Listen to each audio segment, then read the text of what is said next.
മക്കളെ, aldehydes, ketones, carboxylic acid, അതിലെ ഏറ്റവും പ്രധാനപ്പെട്ട ഒരു 10 ക്വസ്റ്റ്യൻസ് നമ്മൾ ഈ സമയം കൊണ്ട് ചെയ്യാൻ പോവുകയാണ്. നിങ്ങൾ ആ ചാപ്റ്ററൊക്കെ അടിപൊളിയായിട്ട് പഠിച്ചിട്ടുണ്ടാവും എന്ന് വിചാരിക്കുന്നു. അപ്പോൾ ആ ചാപ്റ്ററിൽ നിന്ന് വരാൻ ചാൻസ് ഉള്ള ഒരു 10 ക്വസ്റ്റ്യൻസ് വേഗം നോക്കാം.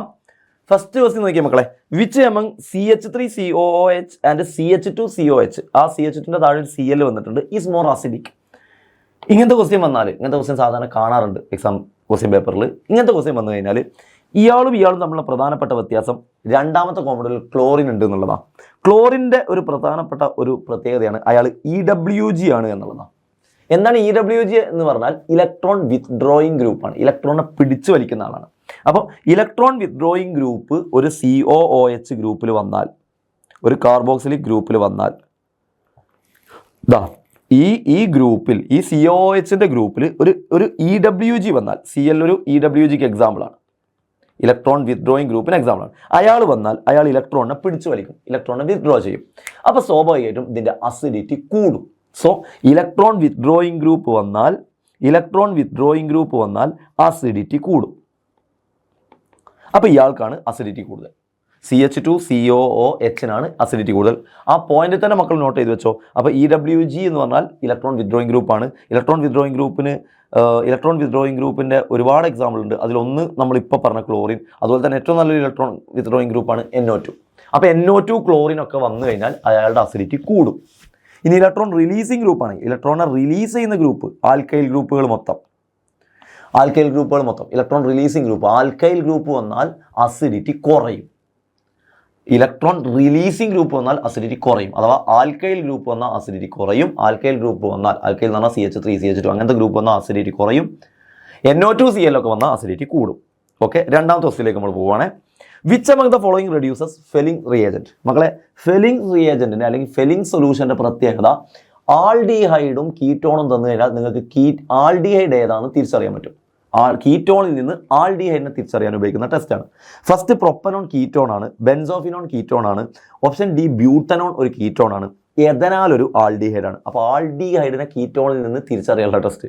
അപ്പോൾ നിങ്ങൾക്ക് ഈ 4 തന്നാൽ ഫെലിംഗ് ടെസ്റ്റ് തരുമ്പം നിങ്ങൾക്ക് എഥനാലിൻ്റെ ടെസ്റ്റാണ് പോസിറ്റീവായിട്ട് കിട്ടുക. എന്ന് പറഞ്ഞാൽ ഒരു റെഡിഷ് ബ്രൗൺ പ്രസിപ്പിറ്റേറ്റ് കിട്ടും ഫെലിംഗ് ടെസ്റ്റ് ചെയ്താൽ. ആർക്കായിരിക്കും റെഡിഷ് ബ്രൗൺ പ്രസിപ്പിറ്റേറ്റ് കിട്ടുക? എഥനാലിന്. ഓക്കെ, അടുത്ത question, name the class of organic compound. ഉണ്ടാവുന്ന ഒരു ഓർഗാനിക് കോമ്പൗണ്ടിൻ്റെ ക്ലാസിൻ്റെ പേരെഴുതുക. എന്ന് പറഞ്ഞാൽ ആ ഓർഗാനിക് കോമ്പൗണ്ടിൻ്റെ പേരെഴുതുക. When aldehydes undergo reaction with following reagent. ഒരു ആൾഡിഹൈഡ് താഴെ പറയുന്ന ആളുകളുമായിട്ട് റിയാക്ട് ചെയ്താൽ ഉണ്ടാവുന്ന കോമ്പൗണ്ടിൻ്റെ പേര്. മക്കളെ, ഒരു ആൾഡിഹൈഡ് ഒരു HCN റിയാക്ട് ചെയ്താൽ ഉണ്ടാവുന്ന കോമ്പൗണ്ട് HCN. ആ പേര് തിരിച്ചു വായിച്ചേ, NCH അങ്ങനെയല്ല. H എന്ന് പറഞ്ഞാൽ ഹൈഡ്രജൻ, CN എന്ന് പറഞ്ഞാൽ സയനൈഡ്. അപ്പോൾ തിരിച്ചു വായിച്ചേ, സയനോഹൈഡ്രിൻ.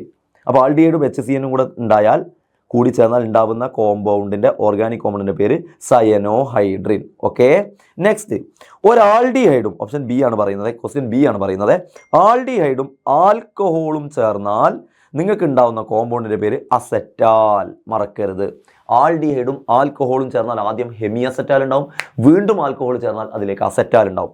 ആൻഡ് ദ തേർഡ് ക്വസ്റ്റ്യൻ, ആൾഡിഹൈഡിലേക്ക് ഹൈഡ്രോക്സിൽ അമൈൻ ചേർന്നാൽ, ഇതൊരു ടെക്സ്റ്റിലൊരു ടേബിളിലായിട്ട് ഇങ്ങനെ കൊടുത്തിട്ടുണ്ട്. ഒരു ആൾഡിഹൈഡ് ഒരു ഹൈഡ്രോക്സിൽ അമൈനുമായിട്ട് ചേർന്നാൽ, ഹൈഡ്രോക്സിൽ അമൈൻ എന്ന് പറഞ്ഞാൽ NH2OH ചേർന്നാൽ നിങ്ങൾക്കുണ്ടാവുന്ന കോമ്പൗണ്ടിൻ്റെ പേര് ഓക്സൈം എന്നായിരിക്കും. ഹൈഡ്രോക്സിൽ അമൈനുമായിട്ട് ചേർന്നുണ്ടാവുന്ന ഓർഗാനിക് കോമ്പൗണ്ടിൻ്റെ പേര് ഓക്സൈം എന്നായിരിക്കും. സോ എന്താണ് ഇതിൽ നടക്കുന്ന റിയാക്ഷൻ എന്നുള്ള മറ്റൊരു ക്വസ്റ്റ്യൻ വരുന്നുണ്ട്, അതിൽ ഞാൻ ചെയ്തുതരാം. സോ ഇതൊന്ന് നോട്ട് ചെയ്ത് വെച്ചോണ്ടു. HCN റിയാക്ട് ചെയ്താൽ സയനോഹൈഡ്രിൻ, ആൽക്കഹോളുമായിട്ട് റിയാക്ട് ചെയ്താൽ അസെറ്റാൽ. എല്ലാം റിയാക്ട് ചെയ്യുന്ന ആൾഡിഹൈഡാണ്. ഹൈഡ്രോക്സിൽ അമൈനുമായിട്ട് റിയാക്ട് ചെയ്താൽ oxime. Okay, next question, third question. Okay, third question ഞാൻ നിങ്ങൾക്ക് ചെയ്യാനുള്ള ക്വസ്റ്റ്യൻ ആയിട്ട് തരുന്നു. അത് ഞാൻ ലാസ്റ്റ് ഒന്നുകൂടെ കാണിച്ചു തരാം. തേർഡ് ക്വസ്റ്റ്യൻ നിങ്ങൾ ചെയ്താൽ മതി, ഒരു സിമ്പിൾ ക്വസ്റ്റ്യൻ ആണ്. നമുക്ക് ബാക്കി ക്വസ്റ്റ്യനിലേക്ക് പോകാം.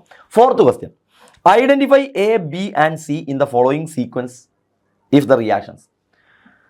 ഈ റിയാക്ഷൻസ് ഇവിടെ തന്നിട്ടുണ്ട്, ഇതിൻ്റെ ബാക്കി റിയാക്ഷൻസ് എഴുതാനാണ് പറഞ്ഞത്. അപ്പോൾ നമുക്ക് ലാസ്റ്റ് കിട്ടിയത് ഇവിടെ CH3 എന്നുണ്ടേ, വിട്ടുപോയതാണ് അവർക്ക്, CH3CO. സോ മക്കളെ, നമുക്ക് CH3COO NH4+ എന്ന് പറയുന്ന കോമ്പൗണ്ട് ഉണ്ട്.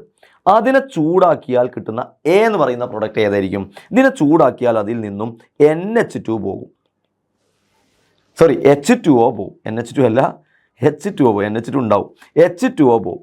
ചൂടാക്കിയാൽ സാധാരണ അതൊക്കെ ട്രിക്കാണ് കേട്ടോ. സാധാരണ ഒരാളെ ചൂടാക്കിയാൽ അതിന് വാട്ടറിൻ്റെ കണ്ടന്റ് പോകും. സോ ചൂടാക്കിയാൽ വെള്ളം പോകും. സോ വെള്ളം പോകുമെന്ന് പറഞ്ഞാൽ ഇവിടുന്ന് 2 H പോവും, ഇവിടുന്ന് 2 H പോവും, ഇവിടുന്ന് ഒരു ഓക്സിജനും പോവും. ഓക്കെ, അങ്ങനെയാണെങ്കിൽ ബാക്കി ആൻസർ എന്തായിരിക്കും? CH3. COO എന്നുള്ളതിന് ഒരു O പോയി, അപ്പോൾ CH3CO. NH4 നിന്ന് 2 H പോയി, അപ്പോൾ NH2. അഥവാ നമുക്കൊരു അമൈഡ് കിട്ടി. ഇനി ആ CH3CO NH2ലേക്ക് ഒരു H3O+ ചേർത്താൽ, അഥവാ ആസിഡ് ഹൈഡ്രോലിസിസ് എന്ന് പറയും. ആസിഡ് ചേർത്താൽ വെള്ളം ചേർത്താൽ H2ലേക്ക് H+ വരുമ്പോൾ H3O+. അമൈഡിലേക്ക് H3O+ ചേർത്താൽ വീണ്ടും അത് ആസിഡ് ആവും. അമൈഡ്, എസ്റ്റർ, സയനൈഡ് അങ്ങനത്തെ കോമ്പൗണ്ടിലേക്കൊക്കെ വെള്ളം ചേർത്താൽ അല്ലെങ്കിൽ H3O+ ചേർത്താൽ അയാൾ ആസിഡ് ആവും. സോ CH3COO NH2 എന്നത് CONH2 എന്നുള്ളത് വീണ്ടും CH3COOH എന്നാവും. COOH എന്നാവും. റെഡി? അപ്പം അത് വീണ്ടും ആസിഡായി. ഇനി ഈ ആസിഡിലേക്ക് Br2 in the presence of red phosphorus ചേർത്താൽ, മക്കളെ ഇതിനെ വിളിക്കുന്ന പേര് HVZ റിയാക്ഷൻ. ഒരു ഹാലോജനെ റെഡ് ഫോസ്ഫറസിന്റെ പ്രസൻസിൽ ചെയ്യുന്നതിനെ HVZ റിയാക്ഷൻ എന്ന് വിളിക്കുക. വെരി സിമ്പിളാണ്. ഈ റിയാക്ഷൻ നടക്കണമെങ്കിൽ ഈ കാർബൺ, ആൽഫ കാർബണെ കണ്ടുപിടിക്കണം. ഈ കാർബൺ നമ്മുടെ ഫങ്ഷണൽ ഗ്രൂപ്പ് നിൽക്കുന്ന കാർബൺ, ഫങ്ഷണൽ ഗ്രൂപ്പ് ഏതാണോ അത് അറ്റാച്ച് ചെയ്ത കാർബണിനെയാണ് ആൽഫ കാർബൺ എന്ന് വിളിക്കുക. സോ COH ആണ് ഫങ്ഷണൽ ഗ്രൂപ്പ്, അത് അറ്റാച്ച് ചെയ്ത കാർബൺ ആൽഫ കാർബൺ. ആൽഫ കാർബണിൽ നിൽക്കുന്ന ഹൈഡ്രജൻ ആൽഫ ഹൈഡ്രജൻ. ആ ഹൈഡ്രജൻ അവിടുന്ന് പോകും, പകരം ഒരു Br അങ്ങോട്ട് കയറും. So the answer become CH2Br. ആ CH3 എന്നുള്ളത് CH2Br എന്നായി, ഒരു H പോയി, ബാക്കി COOH തന്നെ. So this is the answer of 4th question. Ready? Next ക്വസ്റ്റ്യനിലേക്ക് പോവാം. 5ാമത്തെ question. Write the complete reaction representing the disproportionation of benzaldehyde. നല്ലൊരു ക്വസ്റ്റ്യൻ. എന്താ ഡിസ്പ്രൊപ്പോർഷനേഷൻ എന്ന് പറഞ്ഞാൽ? ഡിസ്പ്രൊപ്പോർഷനേഷൻ എന്ന് പറഞ്ഞാൽ ഒരാൾക്ക് തന്നെ ഓക്സിഡേഷനും നടക്കുക, അയാൾക്ക് തന്നെ റിഡക്ഷനും നടക്കുക.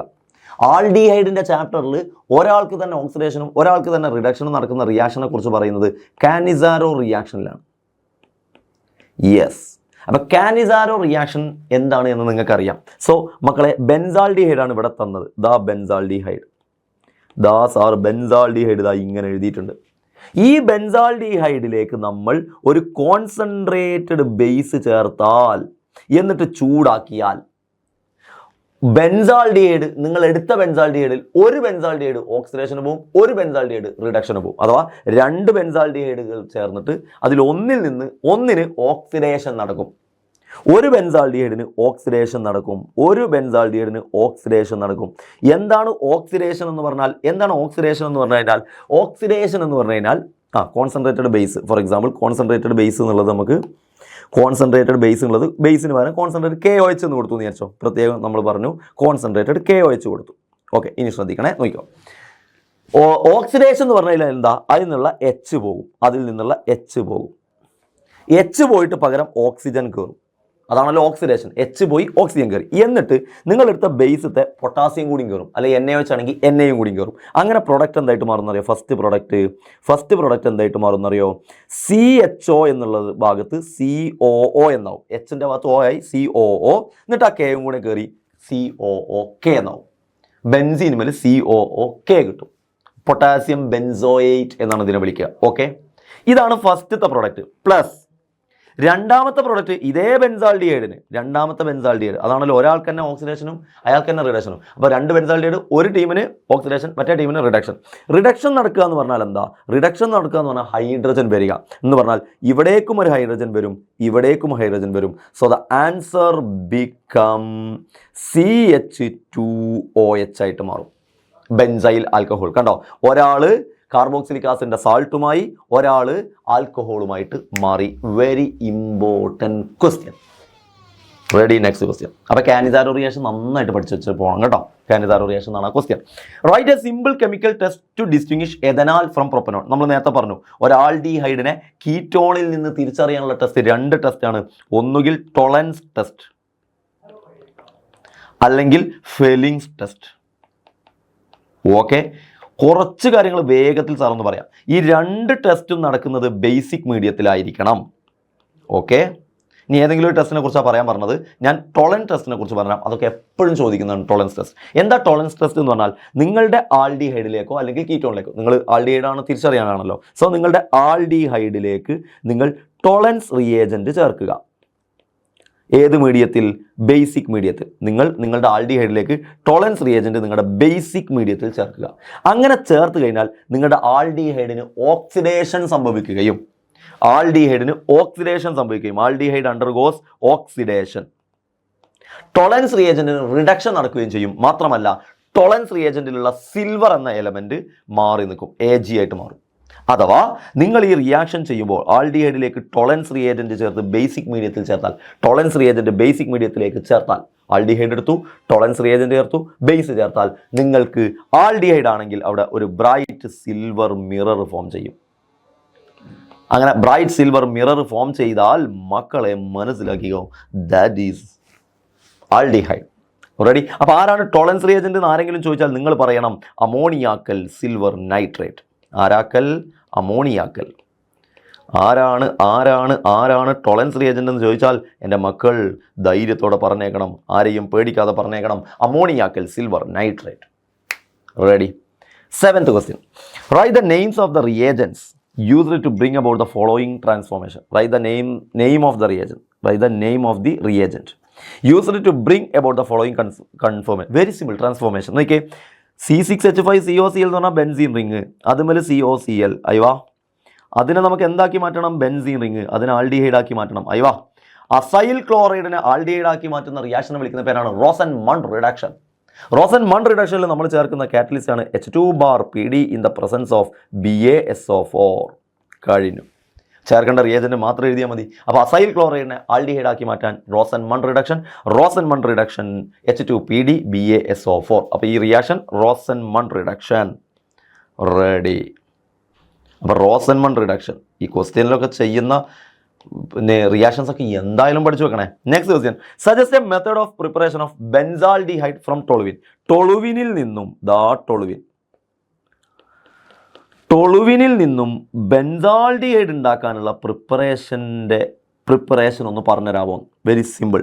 ടൊളുവിനിൽ നിന്നും ബെൻസാൽഡിഹൈഡ് ഉണ്ടാക്കുന്ന റിയാക്ഷനെ വിളിക്കുന്ന പേരാണ് എറ്റാർഡ് റിയാക്ഷൻ. എറ്റാർഡ് റിയാക്ഷനിൽ നിങ്ങൾക്കറിയാം, എറ്റാർഡ് റിയാക്ഷനിൽ മെയിനായിട്ട് നമ്മൾ ചേർക്കേണ്ടത് CrO2Cl2 chromyl chloride in the presence of carbon disulphide. ഇതാണ് ഫസ്റ്റ് സ്റ്റെപ്പിൽ ചേർക്കേണ്ടത്. ദെൻ രണ്ടാമത്തെ സ്റ്റെപ്പിൽ നമ്മൾ H2O അല്ലെങ്കിൽ H3O+ കൂടെ ചേർത്തിട്ട് ബെൻസാൽഡിഹൈഡ് ആക്കും. സോ ഇതാണ് എറ്റാർഡ് റിയാക്ഷൻ. ടൊളുവിനെ ബെൻസാൽഡിഹൈഡ് ആക്കാൻ chromyl chloride CrO2Cl2 in the presence of CS2 and H3O+ കൂടെ ചേർക്കുക രണ്ടാമത്തെ സ്റ്റെപ്പിൽ. Ready? 9th question. Propanoic acid two chloro propanoic acid. അത് വെരി സിമ്പിൾ. പ്രൊപ്പനോയിക് ആസിഡ് എന്ന് പറഞ്ഞാൽ CH3CH2COOH. ആരാ? 2 chloro propanoic acid. 2 chloro propanoic acid ആണ്. പ്രൊപ്പനോയിക് ആസിഡ് ആണ് 3 കാർബൺ. അതിൽ പ്രൊപ്പനോയിക് ആസിഡ് ആണ് 3 കാർബൺ COH. 2 ക്ലോറോ എന്ന് പറഞ്ഞാൽ ഈ കാർബൺ മുതൽ ക്ലോറിൻ വരും. ഇതല്ലേ 2 ക്ലോറോ. ബാക്കി CH3CHCl ഇതാണ് 2 ക്ലോറോ പ്രൊപ്പനോയിക് ആസിഡ്. അപ്പോൾ പ്രൊപ്പനോയിക് ആസിഡിൽ നിന്ന് 2 chloro propanoic acid. Very good, very simple. Carbon attach ചെയ്ത കാർബണാണ് ആൽഫ കാർബൺ. ആൽഫ കാർബൺ മേൽ ഒരു ഹാലോജൻ കയറിയിട്ടുണ്ടെങ്കിൽ this reaction is HVZ reaction. HVZ റിയാക്ഷനിൽ നമ്മൾ ചേർക്കേണ്ട catalyst halogen in the presence of red phosphorus. അപ്പോൾ ഇവിടെ ക്ലോറിൻ ആണ് ചേർത്തത്. Chlorine in the presence of red phosphorus ചേർത്താൽ, എന്നിട്ട് രണ്ടാമത്തെ സ്റ്റെപ്പിൽ H2O കൂടെ ചേർത്താൽ ഈ റിയാക്ഷൻ നടക്കും. നടക്കും. എന്താ സംഭവിക്കുക? ക്ലോറിൻ ചേർത്ത് കഴിഞ്ഞാൽ ഈ ആൽഫ കാർബണിൽ നിന്ന് ഹൈഡ്രജൻ പോയി അവിടെ ക്ലോറിൻ കയറും. Ready? Last 10th question. Show the order of reactivity of following compounds in nucleophilic addition. മക്കളെ, ന്യൂക്ലിയോഫിലിക് അഡീഷൻ റിയാക്ഷനിൽ ഏറ്റവും കൂടുതൽ റിയാക്ടിവിറ്റി ആൽഡിഹൈഡിനാണ്. ആരേക്കാൾ? കീറ്റോണിനേക്കാൾ. ന്യൂക്ലിയോഫിലിക് അഡീഷൻ റിയാക്ഷനിൽ റിയാക്ടിവിറ്റി നോക്കിയാൽ ആൽഡിഹൈഡിനാണ് റിയാക്ടിവിറ്റി കൂടുതൽ. ആരേക്കാൾ? കീറ്റോണിനേക്കാൾ. അതെന്താ സാറേ എന്ന് ചോദിക്കും. അതെന്താ കാരണം ചോദിച്ചാൽ, ഈ കീറ്റോണിൻ്റെ പ്രത്യേകത അതിൽ 2 R ഗ്രൂപ്പ് വരും. ഈ 2 R ഗ്രൂപ്പ് പറഞ്ഞാൽ ആൽക്കൈൽ ഗ്രൂപ്പുകളുടെ പ്രത്യേകത, ഈ ആൽക്കൈൽ ഗ്രൂപ്പ് 2 എഫക്റ്റ് ഉണ്ടാക്കും. ഒന്ന് സ്റ്റെറിക് എഫക്റ്റ്, 2 ഇലക്ട്രോണിക് എഫക്റ്റ് അഥവാ ഇലക്ട്രോണിക് റീസൺ, രണ്ട് റീസണാണ് അവിടെ ഉണ്ടാവുക. Electronic effect. സോ ഒന്ന് സ്റ്റെറിക്. സ്റ്റെറിക് എന്ന് പറഞ്ഞാൽ ആർ ഗ്രൂപ്പ് വരുമ്പോൾ സ്റ്റെറിക് എഫക്റ്റ് കൂടും, അഥവാ അവിടെ ബ്ലോക്ക് വരും, അവിടെ ഒന്നായിട്ട് തടസ്സം വരും. അപ്പോൾ വരുന്ന ഒരാൾക്ക് ഈസി ആയിട്ട് വരാൻ കഴിയില്ല. സോ സ്റ്റെറിക് എഫക്റ്റ് കാരണം അതിൻ്റെ റിയാക്ടിവിറ്റി കുറയും. സ്റ്റെറിക് എഫക്റ്റ് കാരണം റിയാക്ടിവിറ്റി കുറയും. ഏതിൽ? കീറ്റോണിൽ ആർ ഗ്രൂപ്പിൻ്റെ എണ്ണം കൂടി, ആർ ഗ്രൂപ്പിൻ്റെ എണ്ണം കൂടിയപ്പോൾ സ്റ്റെറിക് എഫക്റ്റ് കൂടി, സ്റ്റെറിക് എഫക്റ്റ് കൂടിയപ്പോൾ റിയാക്ടിവിറ്റി കുറഞ്ഞു. അതുപോലെ ഇലക്ട്രോണിക് എഫക്റ്റ് പറഞ്ഞാൽ ഈ ആർ ഗ്രൂപ്പിൻ്റെ പ്രത്യേകത അത് ഇലക്ട്രോണിനെ തീരെ ഇഷ്ടമല്ല. അപ്പം ആർ ഗ്രൂപ്പ് കൂടുന്നതിനനുസരിച്ച് ഇലക്ട്രോഫിലിസിറ്റി കുറയും. ആർ ഗ്രൂപ്പ് കൂടുന്നതിനനുസരിച്ച് ഇലക്ട്രോഫിലിസിറ്റി കുറയുമ്പോൾ വീണ്ടും റിയാക്ടിവിറ്റി കുറയും. ഇലക്ട്രോഫിലിസിറ്റി കുറയുമ്പോൾ വീണ്ടും എന്ത് കുറയും? റിയാക്ടിവിറ്റി കുറയും. സോ സ്റ്റെറിക് റീസൺ കാരണം കീറ്റോണിൻ്റെ റിയാക്ടിവിറ്റി കുറയും. ഇലക്ട്രോണിക് റീസൺ കാരണം ഇലക്ട്രോഫിലിസിറ്റി കീറ്റോണിന് കുറവാണ്, അതുകൊണ്ട് റിയാക്ടിവിറ്റി കുറവാണ്. ഇനി നമുക്ക് ഈ 3 കോമ്പൗണ്ട് നോക്കാം. ഇതൊരു ആൾഡിഹൈഡാണ്, ഇതൊരു കീറ്റോണാണ്, ഇതൊരു ആൾഡിഹൈഡാണ്. മക്കളെ നോക്കിക്കേ, ഇതിൽ CH3 ഗ്രൂപ്പ് 1 ഉണ്ട്. അപ്പോൾ കുറച്ച് സ്റ്റെറിക് എഫക്റ്റും കുറച്ച് ഇലക്ട്രോണിക് എഫക്റ്റും ഉണ്ടാക്കും. ഇതിൽ 2 CH3 ഉണ്ട്, അപ്പോൾ നല്ലോണം സ്റ്റെറിക് എഫക്റ്റ് ഉണ്ടാക്കും, നല്ലോണം ഇലക്ട്രോണിക് എഫക്റ്റ് ഉണ്ടാകും. ഇതിലൊരൊറ്റ CH3 ഇല്ല, അപ്പോൾ ഇയാൾക്ക് സ്റ്റെറിക് എഫക്റ്റും ഇല്ല, ഇയാൾക്ക് ഇലക്ട്രോണിക് എഫക്റ്റും ഇല്ല. അപ്പോൾ ഏറ്റവും കൂടുതൽ റിയാക്ടിവിറ്റി ഉള്ളത് HCHO, അതിൽ ആൽക്കൈൽ ഗ്രൂപ്പ് ഇല്ല. അത് കഴിഞ്ഞാൽ പിന്നെ എഥനാൽ CH3CHO, അതിൽ ഒരു ആൽക്കൈൽ ഗ്രൂപ്പ് ഉണ്ട്. അത് കഴിഞ്ഞാൽ CH3COCH3. അപ്പോൾ ഇങ്ങനത്തെ ക്വസ്റ്റ്യൻ വന്നാൽ CH3 എണ്ണം കൂടുതലാണോ നോക്കുക, CH3ൻ്റെ എണ്ണം കൂടിക്കഴിഞ്ഞാൽ റിയാക്ടിവിറ്റി കുറയും. Okay, ready. 11ാമത്തെ ക്വസ്റ്റ്യൻ ഞാൻ ചെയ്യുന്നു, എന്നിട്ട് 3ാമത്തെ ക്വസ്റ്റ്യൻ നിങ്ങൾക്ക് ചെയ്യാൻ തരുന്നു. Show how aldehyde react with the following reagents. ഒരു ആൾഡിഹൈഡ് താഴെ പറയുന്ന ആളുമായിട്ട് എങ്ങനെ റിയാക്ട് ചെയ്യുക? ഫോർ എക്സാമ്പിൾ, ഒരു ആൾഡിഹൈഡ് എന്ന് പറഞ്ഞാൽ RCHO. ഈ ആൾഡിഹൈഡ് NH2, ഞാൻ ഈ കോമ്പൗണ്ടിനെ തിരിച്ചെഴുതാൻ പോകണേ, നമുക്ക് റിയാക്ഷൻ എഴുതാൻ എളുപ്പത്തിന്. NH2 ഫസ്റ്റ് എഴുതി, ഈ NH2 ഫസ്റ്റ് എഴുതി, then NH, then CO, then last NH2. Okay, ഇയാളുമായിട്ട് റിയാക്ട് ചെയ്താൽ എന്താ സംഭവിക്കുക? Very simple. നോക്കിക്കോ, NH2 എന്ന് തുടങ്ങുന്ന ആളെ കൊണ്ട് ആൾഡിഹൈഡ് റിയാക്ട് ചെയ്യുമ്പോൾ, NH2 എന്ന് തുടങ്ങുന്ന ആളെ കൊണ്ട് ആൾഡിഹൈഡ് റിയാക്ട് ചെയ്താൽ ആ ഫസ്റ്റത്തെ NH2ത്തെ H2വും ആൾഡിഹൈഡത്തെ ഓക്സിജൻ അങ്ങ് പോകും. ഇതാണ് ട്രിക്ക് കേട്ടോ, ഇതാണ് നിങ്ങൾക്ക് എഴുതാനുള്ള ട്രിക്ക്. അങ്ങനെ പോയി കഴിഞ്ഞാൽ ബാക്കിയുള്ള ആളുകൾ ആരൊക്കെയാണ്? അങ്ങനെ പോയി കഴിഞ്ഞാൽ ബാക്കിയുള്ള ആളുകൾ RCH, O പോയപ്പോൾ അവിടെ ഡബിൾ ബോണ്ട്, ബാക്കി അപ്പുറം N, H2 പോയപ്പോൾ അതിൻ്റെ അപ്പുറം NH, CONH2. ഇതാണ് ഇതിൻ്റെ ആൻസർ. Very simple. ഒരു ആൾഡിഹൈഡോ അല്ലെങ്കിൽ കീറ്റോണോ NH2 തുടങ്ങുന്ന ആളുമായിട്ട്, അമോണിയ ഡെറിവേറ്റീവ് എന്ന് പറയും, NH2 തുടങ്ങുന്ന ആളുമായിട്ട് റിയാക്ട് ചെയ്താൽ NH2ത്തെ Hഉം ആൾഡിഹൈഡത്തെ ഓക്സിജൻ അങ്ങ് പോയിട്ട് ആൻസർ എഴുതിയാൽ മതി, അഥവാ H2O പോകും. ഇതാണ് ഫസ്റ്റ് ക്വസ്റ്റ്യൻ്റെ ആൻസർ. രണ്ടാമത്തെ ക്വസ്റ്റ്യൻ്റെ answer zinc amalgam and concentrated HCl. അതാ വീണ്ടും നമ്മുടെ കയ്യിൽ ഒരു ആൾഡിഹൈഡ് ഉണ്ട്. ഞാൻ ഒരു എക്സാമ്പിൾ തന്നെ എടുക്കാം, CH3CHO. ഈ CH3CHOയിലേക്ക് സിങ്ക് അമാൽഗം എന്ന് പറഞ്ഞാൽ Zn⁻Hgയും HClഉം ചേർത്താൽ മക്കളെ അവിടെ സ്ട്രോങ് റിഡക്ഷൻ നടക്കും. റിഡക്ഷൻ നടക്കുക എന്ന് പറഞ്ഞു കഴിഞ്ഞാൽ അവിടെ നിന്നുള്ള ഓക്സിജൻ പോകും, എന്നിട്ട് പകരം 2 ഹൈഡ്രജൻ കയറും. അങ്ങനെ ഓക്സിജൻ പോയി. ആരെ കണ്ടപ്പോഴേ എനിക്കത് മനസ്സിലായത്? Zinc amalgam HCl. അയാളുടെ പണി ഓക്സിജനെ കളഞ്ഞ് ഹൈഡ്രജനെ കയറ്റലാണ്. So the answer become CH3CH3 എന്നാവും. അഥവാ നിങ്ങളുടെ ആൾഡിഹൈഡ് ആൽക്കൈൻ ആവും, നിങ്ങളുടെ എഥനാൽ ഈഥൈൻ ആവും. ഇങ്ങനെ സിങ്ക് അമാൽഗം HCl ചേർത്ത ആ റിയാക്ഷനെ വിളിക്കുന്ന പേരാണ് ക്ലമൻസൺ റിഡക്ഷൻ. റെഡി? എന്ത് റിഡക്ഷൻ? Clemmensen reduction. സോ ഏറ്റവും ഇമ്പോർട്ടൻ്റ് ആയ ചില ടോപ്പിക്കുകളോടുള്ള ക്വസ്റ്റ്യൻസ് നമ്മൾ പോയിട്ടുണ്ട്. ഈ ക്വസ്റ്റ്യൻ ചെയ്തതിൻ്റെ ഒരു ഉദ്ദേശം ഒന്നും കൂടെ ഉണ്ട്. നിങ്ങൾ ഞാൻ ചെയ്ത ക്വസ്റ്റ്യനിലുള്ള ടോപ്പിക്കുകൾ ഒന്നുകൂടി നന്നായിട്ട് വായിച്ചോളും കൂടി ചെയ്യുക. ഓക്കെ, അപ്പോൾ ഈ ടോപ്പിക്ക് ഈ 10 ക്വസ്റ്റ്യനിൽ വന്ന ടോപ്പിക്ക് എന്തായാലും വായിക്കണം എന്നുള്ളൊരു ഐഡിയയും കൂടി നിങ്ങൾക്ക് കിട്ടണം. ഈ ക്വസ്റ്റ്യൻ നോക്കുന്നതിലൂടെ ആ ടോപ്പിക്കും കൂടി ഒന്ന് നിങ്ങൾക്ക് റിവൈസ് ആയിക്കോട്ടെ. യെസ്, ദെൻ നിങ്ങൾ ഈ ക്വസ്റ്റ്യൻ നോക്കുന്നതിന് മുമ്പ് എറ്റാർഡ് റിയാക്ഷൻ നന്നായിട്ട് പഠിക്കുക. എറ്റാർഡ് റിയാക്ഷൻ പഠിച്ചതിന് ശേഷം ഇതിൻ്റെ ആൻസർ എന്താ നോക്കുക. എറ്റാർഡ് റിയാക്ഷൻ്റെ ആൻസർ ഈ റിയാക്ഷനിലുള്ള ഓപ്ഷൻ A ആണോ, B ആണോ, C ആണോ, D ആണോ എന്നുള്ളത് നിങ്ങൾ നോക്കിയിട്ട് കൃത്യം തെറ്റിക്കാണ്ട് അടിപൊളിയായിട്ട് ആൻസർ എഴുതിയിടുക. നോക്കാം ആരൊക്കെയാണ് ശരിയാക്കുന്നത് ഈ ചോദ്യത്തിൻ്റെ ആൻസർ എന്ന്. സോ അടുത്ത ക്ലാസ്സിൽ കാണുമ്പോഴേക്കും ബൈ, താങ്ക് യു.